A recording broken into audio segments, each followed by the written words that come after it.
श्री शिवाय नमस्तुभ्यम। हर हर महादेव।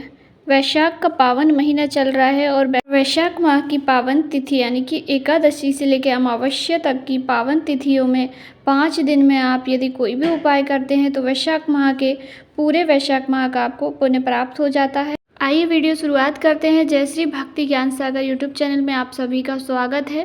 पहला उपाय, यह उपाय आप एकादशी से लेकर प्रदोष अमावस्या तक कर सकते हैं। मासिक शिवरात्रि पर कर सकते हैं। जब आपकी इच्छा हो या 5 दिन करेंगे तो भी आपको अधिक पुण्य की प्राप्ति होगी। गुरुजी ने कहा वैशाख के महीने में शीतल जल महादेव को अवश्य ही चढ़ाना चाहिए। आपको क्या करना है, अपने घर में जो भी आप मटके से पानी पीते हैं या मिट्टी के घड़े से पानी नहीं पीते हैं तो छोटा सा मिट्टी का घड़ा होगा, उसमें आप जल भर के रख दें। या आपके घर में दीपक है, बड़ा सा दीपक या छोटे दीपक में भी यदि आप रात्रि भर जल भर के रख दें, रात को भर के रखना है। सुबह उस जल को आपको तांबे के कलश में डाल लेना है। या आपके पास छोटा सा मिट्टी का कलश है तो आप उसे भी ले जा सकते हैं, नहीं तो आप तांबे के कलश में जल डाल लीजिए। उसको में एक बेलपत्री डालकर, यानी कि बेलपत्री आपको डुबानी है जल के अंदर और फिर निकाल लेना है। और उस जल को आपको महादेव पर अर्पित करना है। जिस भाव से, जिस कामना से आप श्री शिवाय नमस्तुभ्यम कहते हुए जल चढ़ाइए। यदि आपको बेलपत्री नहीं मिलती है तो आप मंदिर जाइए, मंदिर में से उठाइए, धोइए पहले उसे, फिर अपने जल के कलश में बेलपत्री को एक बार डुबाएं, फिर निकाल लें। फिर उस जल को आपको महादेव पर चढ़ाना है।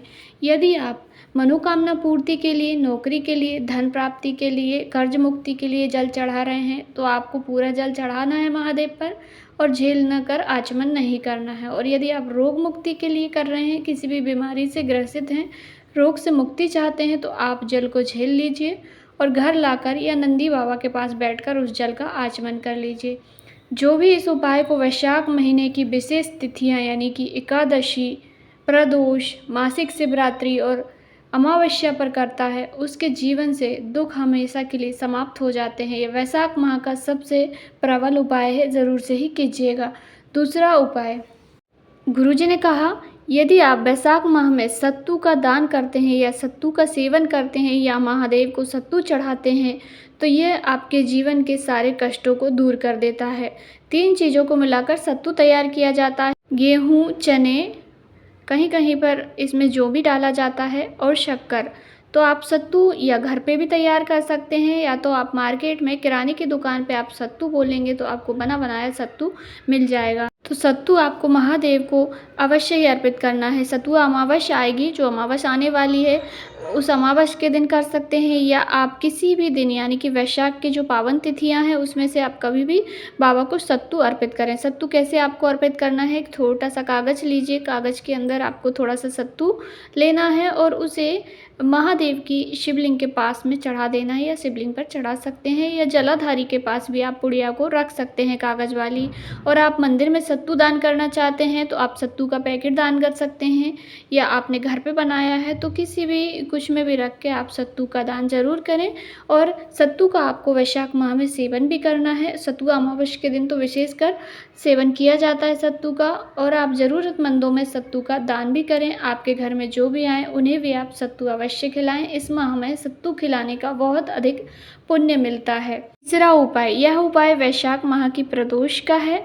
वैशाख माह की प्रदोष 25 अप्रैल को पड़ रही है। तो आपको आपके जीवन में यदि बहुत दुख है, बहुत तकलीफ है, बहुत कष्ट का जीवन चल रहा है तो आपको यह उपाय वैशाख माह की प्रदोष पर ज़रूर करना है।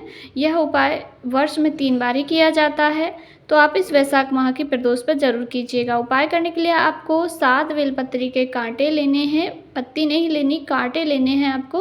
और एक धतूरा लेना है। धतूरा ना मिले तो धतूरे का फूल मिल जाए या धतूरा मिल जाए। तो आपको करना क्या है, 7 बेलपत्र के 7 कांटे एक धतूरे के साथ महादेव को अर्पित करना है।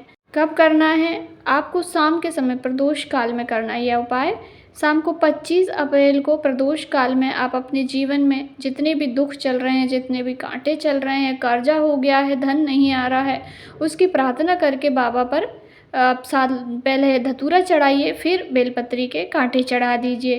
कहते हैं जो भी प्रदोष के दिन, वैशाख माह की दोनों प्रदोष पे आप इस उपाय को कर सकते हैं, या एक पर भी करेंगे तो भी आपको लाभ की प्राप्ति जरूर होगी। कांटे और धतूरा चढ़ाने के बाद आप बाबा से कह दीजिए, हे बाबा, मेरे जीवन में जितने भी कांटे हैं, जितने भी दुख हैं, जितनी भी तकलीफ हैं, उसे काट दीजिए। तो कहते हैं जो भी बेलपत्री के कांटे महादेव को चढ़ाता है तो बाबा उसके सारे दुख तकलीफ को काट देते हैं, अर्थात हरण कर लेते हैं। वैशाख माह का सर्वश्रेष्ठ उपाय है, जरूर से ही कीजिएगा। चौथा उपाय, यह उपाय भी आपको वैशाख माह में इन्हीं विशेष तिथियों में करना है। चाहे तो आप वैशाख माह जब समाप्त होगा, वैशाख पूर्णिमा से पहले पहले आपको इस उपाय को एक बार ज़रूर से ही कर लेना है। जीवन के सारे दुख कष्ट दूर होंगे। यह उपाय रोग मुक्ति के लिए किया जाता है। यदि आपके घर में कोई भी बीमार व्यक्ति है, बार बार बीमार हो जाता है या बीमारियां उसका पीछा नहीं छोड़ रही हैं, तो आप इस उपाय को ज़रूर से करें। उपाय आपको कैसे करना है, देखिए, सभी जानते हैं शीतल जल हमको चढ़ाना है। वैशाख माह में मिट्टी के बर्तन का ही जल लेना है, तो रात्रि भर जल भर कर रखिए। सुबह उसी मिट्टी के पात्र का जल आपको बेल फल के अंदर, बेल का जो फल होता है उसके अंदर का सारा फल का भाग निकाल लीजिए। बेलपत्री जो बेल की वो कटोरी जैसी बचेगी उसमें आपको जल लेना है, यानी कि मिट्टी का रखा हुआ जल आपको उसमें लेना है। थोड़ी देर रखिए, उसके बाद आपको तांबे के कलश में उस जल को लेकर जाके महादेव के ऊपर श्री शिवाय नमस्तुभ्यम कहते हुए चढ़ा देना है। थोड़ा सा जल आपको प्राप्त कर लेना है, थोड़ा जल झेल कर ले आइए, और जो भी व्यक्ति बीमार है उसे उस जल का आचमन करा देना है। चाहे तो आप एक दिन करें या लगातार 2, 4, 5 दिन करके देखें। इन विशेष तिथियों में यदि आप 5 दिन कर लेते हैं तो कितना भी बड़ा रोग हो, कैसी भी बीमारी हो, आपको उससे रोग से मुक्ति जरूर से ही मिल जाएगी। पांचवा उपाय, यदि आपकी कोई मनोकामना है जो काफ़ी समय से अटकी हुई है, पूरी नहीं हो रही है, जीवन में बहुत कष्ट का समय चल रहा है, धन नहीं आ रहा है, कर्जा अत्यधिक बढ़ गया है, कोई भी मनोकामना की पूर्ति के लिए आप इस उपाय को एकादशी के दिन या आप प्रदोष के दिन या मासिक शिवरात्रि के दिन आप इस उपाय को वैशाख माह में कर सकते हैं। आपको क्या करना है, बेलपत्री के वृक्ष के नीचे जाना है। बेलपत्री के वृक्ष के नीचे जाकर आपको शाम के समय प्रदोष काल में छोटी सी पार्थिव शिवलिंग का निर्माण करना है, यानी कि वहीं पे मिट्टी उठाकर थोड़ा छोटा सा शिवलिंग बना लीजिए। उसके बाद आपको शिवलिंग पर 3 चीज़ें अर्पित करनी है। पहले नंबर पर आप पहले पार्थिव शिवलिंग बना लीजिए, थोड़ा सा जल अर्पित कीजिए। उसके बाद आपको 5 समीपत्र, एक एक करके समीपत्र चढ़ाने हैं। श्री शिवाय नमस्तुभ्यम कहते हुए एक एक समीपत्र चढ़ा दीजिए। उसके बाद दूर्वा चढ़ा दीजिए श्री शिवाय नमस्तुभ्यम कहते हुए।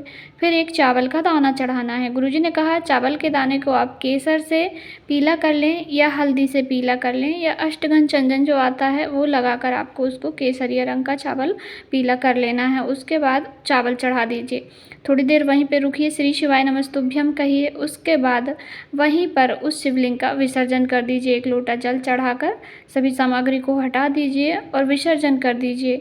और आपको अपने मन की कामना, जो भी कामना है, वह बाबा से जब आप सामग्री चढ़ाएंगे तभी बोल देना है। जो दुख है, जो तकलीफ़ है, वो बाबा से कह दीजिए।